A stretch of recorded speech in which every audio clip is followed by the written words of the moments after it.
en medios de comunicación que cuando se quiere trabajar en un diagnóstico de las labores de los miembros de cuerpos legislativos, hablemos Asamblea Nacional, hablemos consejos municipales, hablemos de consejos metropolitanos, decía, cuando se habla de la evaluación y se establece como un lugar común cuántas ordenanzas, en el caso de los consejos municipales y consejos metropolitanos, y cuántas leyes, en el caso de la Asamblea Nacional, ha presentado un legislador. Es decir, nos vamos por el lado del cuantitativo. Es decir, cuánto ha hecho es cuántas ordenanzas. Y créame que como legislador uno puede presentar 1, 10, 20, 30, pero no tomamos en cuenta lo cualitativo. ¿Cuán efectivos son esos proyectos de ordenanza? Si se tiene la viabilidad para la aprobación. Y tercero, en la última fase, si son convenientes o es lo que requiere un cuerpo legal en el tema nacional o en el Código Municipal en el caso de gobiernos autónomos descentralizados municipales. Es muy importante tomar en cuenta porque no hay que medir cuánto, sino la calidad de las propuestas de ordenanza. A la luz de esta reflexión, concejala, muchísimas gracias por acompañarnos en Pulso Informativo. Decía, a la luz de esta reflexión no me voy a sumar al tema de cuántas propuestas de ordenanza, sino quisiera saber más bien cuáles son las propuestas de ordenanza que usted haya presentado o pretende presentar precisamente para abonar todo un escenario legal en lo que tiene que ver con el Código Municipal, pero que sea efectivo y que usted prevé que va a tener esta posibilidad de adhesión del resto del Consejo y que le permita terminar o derivar en el tema de la aprobación. Qué gusto, vecino Mario, estar aquí presencialmente con ustedes, amigos de Francisco Estéreo que nos escuchan esta mañana.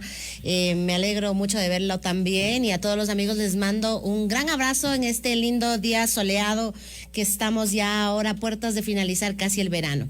Y aquí nosotros en el Consejo Municipal, nuevamente, gracias a la voluntad de Dios y el pueblo, el sur de Quito especialmente, ahora fui reelecta para ser su concejal y en este sentido ya estamos, como usted bien lo menciona, casi 100 días en labores, o ya se cumplieron los 100 días, y los 100 días es en teoría política, se ha dicho incluso en Estados Unidos, en todos los países, lo que va a ser un gobierno, la proyección de lo que va a ser un gobierno, tanto el cuerpo edilicio como el gobierno, el ejecutivo, en este caso el alcalde Pavel Muñoz. Nosotros como legisladores, como bien lo señala, nos corresponde hacer ordenanzas y también fiscalizar lo que está sucediendo. Yo me he centrado específicamente en las ordenanzas que han quedado pendientes de mi periodo anterior, que son muy importantes. Mire usted, se propuso la Defensoría Metropolitana, que esto es muy interesante porque la Defensoría... Nosotros no denunciamos los robos, los asaltos, porque tenemos miedo, ¿no? Tenemos miedo. Imagínense que 7 de cada 10 personas que son arrestadas por el tema de armas blancas, por el tema de robos, por el tema, salen enseguida.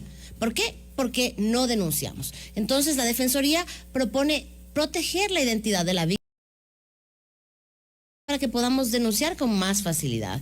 También estoy trabajando en una ordenanza muy linda, muy bonita, que va a ser servicial para Quito, que se llama Quito Ciudad Inclusiva. ¿Y esto para qué? Para que las personas con discapacidad tengan mejores facilidades, porque de hecho en este momento no hay facilidades en el transporte público, no hay facilidades en las calles, por ejemplo. Vemos que las veredas ahora son competencia del frentista y en este sentido es una trampa mortal para las personas con discapacidad. Entre estas y otras aristas tiene datos muy importantes la ordenanza de Quito Ciudad Inclusiva que está en la Comisión de Inclusión.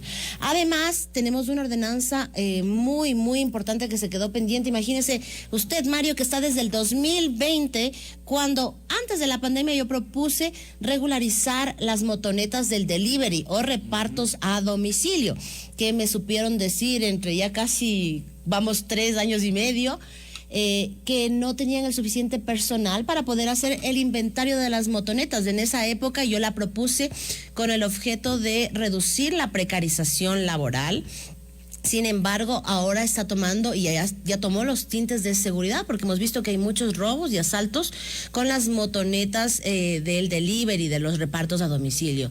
Entonces ahora reposa nuevamente en Secretaría y en la Comisión de Movilidad esta ordenanza, que es un punto fundamental para que la AMT, que se tira la pelotita con la Secretaría de Movilidad, y viceversa, tomen acciones y hagan el inventario de las motocicletas para que tengan un distintivo, una placa diferente, unos chalecos distintos, y sería fundamental para evitar los temas de inseguridad en la capital. Yo regreso al tema de la Defensoría Metropolitana y tomando en cuenta que existe una serie de escenarios en donde se cometen una serie de delitos, varios delitos, y que la impunidad está de lado. Por ejemplo, y es importante el hecho de que en las afueras de los centros comerciales existen ventas ambulantes y a partir de aquello surge un conflicto entre el vendedor ambulante y el vendedor que está dentro de los centros comerciales o dentro de los mercados. Pero al final del día lo que yo quiero llegar es que se le pide al comerciante de los centros comerciales o de los mercados, denuncie cuando están ellos, llame cuando están haciendo esas actividades prohibidas. Pero bien, que no conocemos en territorio, y usted sí lo debe saber, concejala, es el hecho que cuando hay esta valentía para los comerciantes de denunciar a los comerciantes, a los vendedores ambulantes fuera de los centros comerciales, esto se convierte en un origen de una amenaza, porque de fuera le amenazan, vienen enfrentamientos, ya vienen enfrentamientos incluso con armas blancas. Y esto es importante porque los comerciantes desde los mercados o de los centros comerciales deberían tener ese respaldo municipal, y me parece que podría conectarse con el tema de la Defensoría Metropolitana. Sí, justamente nosotros estábamos hablando con usted del tema de la CDC hace un momento, y es importante porque este proyecto de la Defensoría Metropolitana, sepa usted, y tengo que decirlo a los vecinos, que fue un proyecto de la administración anterior, y yo lo presenté a la comisión, a la Secretaría, y luego se derivó a la Comisión de Seguridad. En ese entonces estaba presidido por otro señor concejal que fue descartada. Incluso en este proyecto de ordenanza se proponía que de oficio el municipio apadrine y denuncie efectivamente estas irregularidades que usted menciona. ¿Por qué? Porque los vecinos, los comerciantes, tenemos miedo y no lo hacemos. Además, esta ordenanza proponía una sanción especial, no para el vendedor, sino para el comprador. Esto quiere decir que nosotros nos eduquemos y entremos a comprar a los centros comerciales del ahorro, a los mercados, y no compremos en la calle. Entonces era ejemplar. Yo quiero retomar esta ordenanza y definitivamente que no se castigue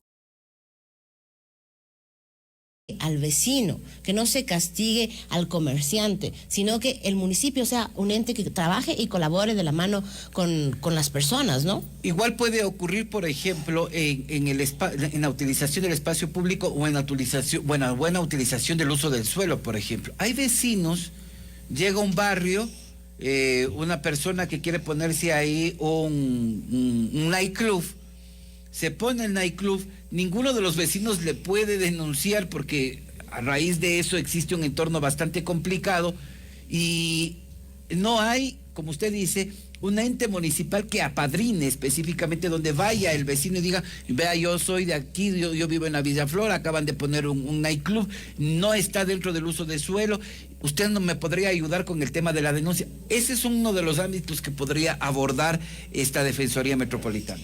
Exactamente, la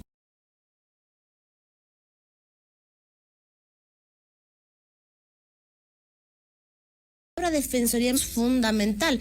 Mire lo que está pasando en los alrededores de las universidades, existiendo una ordenanza que protege, me parece que son 100 o 200 metros, que no haya bares, no hay clubs, que no haya discotecas. 200 metros, ¿no? ¿Sí? Vea, es una calamidad.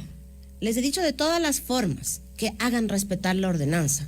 Y vaya usted alrededor de la Universidad Central, es cantinas, bebederos, centros nightclub, todo lo que usted se puede imaginar es la degeneración de los jóvenes y de los profesionales. Y esto está sucediendo ya no solamente al lado de la central, sino al lado de la Politécnica, al lado de la Católica. Y mientras menos control hay, más se proliferan las cosas. Entonces es importantísimo que esta Defensoría Metropolitana defienda al vecino. Yo creo que es importantísimo, como usted menciona, la calidad de los proyectos normativos en temas de ordenanza y resoluciones. Personalmente yo en el periodo pasado presenté alrededor de 32 o 35 productos legislativos y junto con los compañeros concejales, las resoluciones de las comisiones y todo lo demás llegaron más o menos a, entre todos los consejos, llegaron como a 220, pero míos de autoría propia eran entre resoluciones y productos legislativos más o menos unos 35. Había temas muy importantes entre esos, como por ejemplo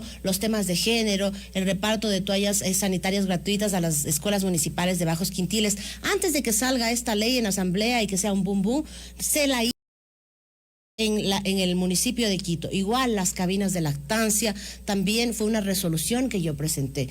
Esas más o menos que al menos vieron la luz. Pero se presentó, por ejemplo, esta resolución de alumbrado ornamental en los parques y espacios públicos, que no se la cumple al 100%. El Consejo votó esta resolución. El Consejo también hizo la resolución de escalinatas y miradores, que era para decentar estos espacios públicos. Entonces, lo que yo hago un exhorto es que la secretaria de Consejo revise cuáles fueron los productos aprobados y que el Ejecutivo, como lo dice la palabra, las ejecute. Porque no sirve de nada seguir creando productos y ordenanzas, porque algunos concejales vienen con la desesperación de que yo tengo que hacer 100 ordenanzas o las ordenanzas que tengo que hacer. Hay que ver qué es lo que existe para revisar y que se ejecute lo que existe y hacer nuevas cosas, Mario, porque si no, no tiene sentido. Sí, y además eso está en función de lo que yo había señalado al principio, que es este escrutinio público. Los medios de comunicación basan las evaluaciones en lo cuantitativo, ¿no?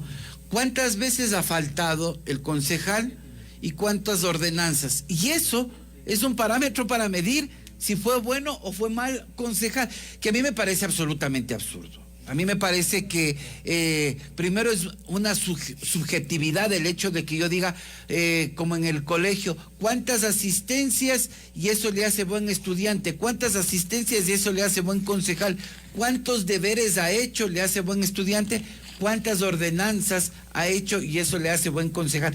¿Quién les dijo a los medios de comunicación que eso es una forma de evaluar una gestión legislativa, Analia? Totalmente, Mario. Usted más que nadie sabe, usted fue concejal. Yo ahora estoy en mi segundo periodo de concejal y los que hemos sido concejales tenemos que entender que lo más importante es la cercanía con el vecino. A mí lo que más me ha hecho feliz de ser concejal, le voy a ser sincera, es hacerle fácil la vida al vecino. De alguna forma hay problemas que para los vecinos son enormes y que para nosotros con un Twitter, con una llamada, qué sé yo, vea la fuga del agua aquí, el hueco que aquí, la iluminación por allá. Si bien es cierto que la empresa eléctrica no es total competencia de nosotros, tenemos un 13%, no el municipio de Quito, pero si ponemos un tweet, normalmente nos responden. Entonces, lo que me ha dado a mí muchísimo gusto es esta cercanía que se tiene con los vecinos, caminar en el territorio. Y sí, pues a veces no estará en tal comisión porque está ahí con el vecino en tal barrio, en tal otro. Y entonces eso es lo que hace un concejal de territorio. Y los que hemos tenido la suerte de ser reelectos es gracias a eso, porque estamos caminando, estamos viendo los problemas que tienen los vecinos, los problemas que tiene la ciudadanía. Y ahora el problema más grande que tiene la ciudadanía es la seguridad, no solamente en Quito, sino en todo el país. Es por eso que nuevamente estoy en la Comisión de Seguridad. Tuve la oportunidad en el periodo anterior de estar como unos 2 años, pero en la Comisión de Seguridad se puede hacer muchas cosas a través de la empresa de seguridad, a través de la Secretaría de Seguridad, aparte de la prevención de riesgos y desastres, que es lo que tiene que estar trabajando la Secretaría de Seguridad, que de hecho me parece un muy buen perfil. La señora secretaria ha estado con nosotros en varias comisiones y le deseo el mejor de los éxitos.